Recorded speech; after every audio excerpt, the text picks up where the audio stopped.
Hello, it's Angela Kirby, and it's time to do the weekly Mandala Oracle. So, taking from my book, Creating Wisdom in Magic and Life and Love, I will be choosing randomly a mandala that will be relevant to us this coming week. What is it that we could do with knowing that would be of benefit? So, what is the overall theme for this coming week? Let's have a bit of a bo peep. All right, so let's just open randomly at a page. All right, courage. Da, da, da, da, da. All right, so there we go, courage.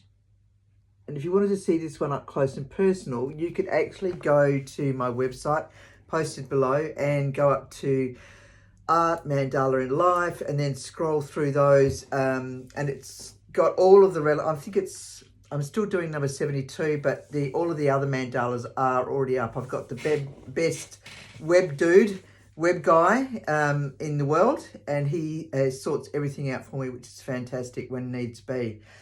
Now, so we've got number 43, and the first thing that I do in regards to that is, that's where you would go on the website, is into number 43, courage. It doesn't have the meaning, by the way. So now back to where I was.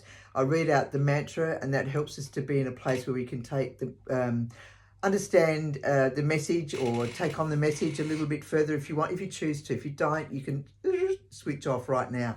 In the meantime, let's get back to it. So, a circle of love, a circle of life, this mandala is now in our life. Allow it to open its pleasure and delight through seeing and feeling. In meditation, it will guide us. Allow it to whisper its wisdom. Can we hear what the messages are? Write what we hear and feel and study it deeply, and then release for our path to be. Yes, getting it down on paper, it's a really good thing to do. Otherwise, things just stay inside of us, And so doing a little bit of process work just by jotting a few things down really helps to make the salad dressing, so to speak. Otherwise, it'll be it's not that it's tasteless. We're eating things without pouring a little bit of vinegar and honey and mustard or whatever it might be, or balsamic onto your salads with a bit of oil. It's a little bit plain on its own, but doing this little bit of writing and whatever, it just helps you to become a little bit more clear. It processes it. All right, anyway, courage, feeling hemmed in, has its advantages. Let's go of the struggle and ask yourself, what am I learning? What is this all about? Your light is bright. What would it take to shift out of the patterns you're currently in? What is the first step for you?